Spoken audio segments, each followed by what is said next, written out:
What is up, everyone? Happy New Year to everyone. So as this year is beginning, 2016, I've kind of had some time to reflect about 2015 and just my whole life, right?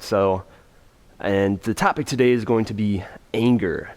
So anger has a lot of negative connotations that can go along with it, but I think kind of what you choose to do with that anger could potentially be positive, or it could be negative.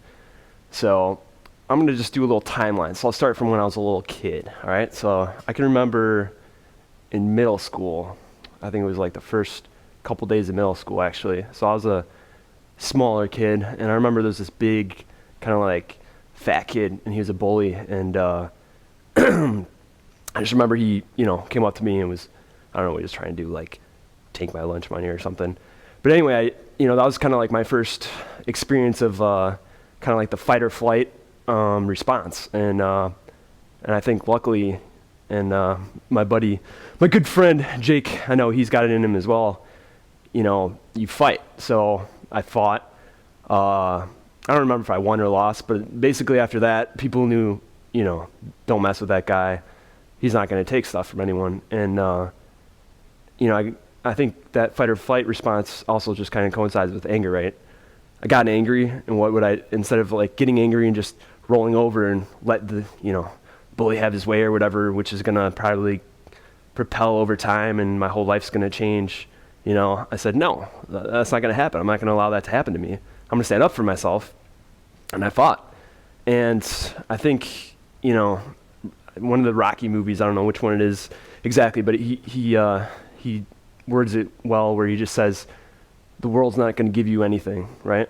You're going to have to take everything that you want. The world's never going to bend over. It's never going to give you anything unless you're one of the very few amount of people that are blessed with, we'll say, like a trust fund, or, you're blessed into royalty or something like that. Otherwise, unfortunately, this world can be a very dark place, and it's not going to give you anything unless you take it. So use that anger to fuel you. And again, that fight or flight, you need to fight. I don't care what people say out there, like, oh, sometimes you walk away, this or that. Yeah, okay, there's a time and place. Maybe if your family's in jeopardy or something, okay, but for the most part, you need to fight. So now we're going to move on to my senior year of high school / early college days. So basically, growing up, and again, and this isn't a dig at my dad or anything, and people change, but growing up, I had a pretty tough upbringing. Like I was basically brought up to believe that, I wasn't really worth anything, and that, I wasn't going to amount to anything. And I can even remember my senior year of high school. So I started playing soccer.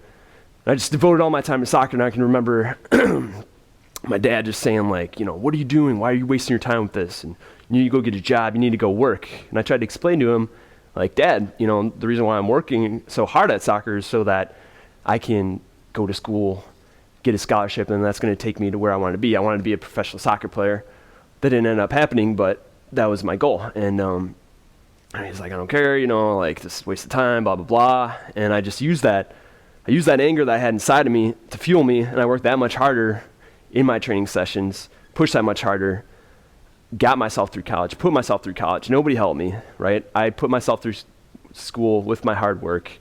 And again, that was another example of where I could have been pissed off, and I could have been like, oh, my dad's right. Maybe I should just start working, and I'm pissed off now, so since I can't play soccer, I'm going to start drinking and smoking and this and that. But no, I used that anger. I used that as a driving force to help me to work harder, push harder, earn that scholarship, put myself through school. So now for a more recent one. So after I was finished with school and into my training business, I can remember I started training at a gym for about a year and a half. And I had a good friend who had been training as well, and he'd been training for about 3 years in the suburbs. And I was telling him that I was thinking about starting my own business instead of working for a gym. And I can remember he told me, you're not ready, you're not experienced enough, you need to stay with the gym that you're with for another 2 or 3 years. And again, that was another naysayer, doubter kind of that fueled my fire, and I knew that I was ready. and I could build my own business, and I could be successful. So I just use that to help drive me to build a successful business, go on my own, and ultimately be able to make more money than I could have ever made working for a big box gym. So I think that, wrapping it all up again, you kind of can choose to be the victim, or you can choose to take that negativity and let it fuel you into doing something positive. So don't get me wrong, there's times when I'm angry, I'm pissed off, and I just want to punch them in the face. And sometimes, I've even punched people in the face. You got to do that every once in a while, but ultimately use that to drive you to work harder and just prove to yourself, and maybe it's not even prove to yourself because you know inside that you're going to do it, but just prove to the naysayers that you're going to make it, you're going to reach those goals, and you're going to do it. So that was the Red Couch Talks for 2016. Leave a comment below as to maybe some examples of issues you've gone through yourself, whether it be somebody pissing you off and that motivating you to do something, or maybe the reverse, where maybe you let someone, that anger, take over and just you regret it. So I'd be interested to hear both the sides of the coin. Thanks again for watching. Remember to leave a comment, like, and share, and always remember, you don't have to be an athlete to train like an athlete. Let's do it! That's 1, 2, 3.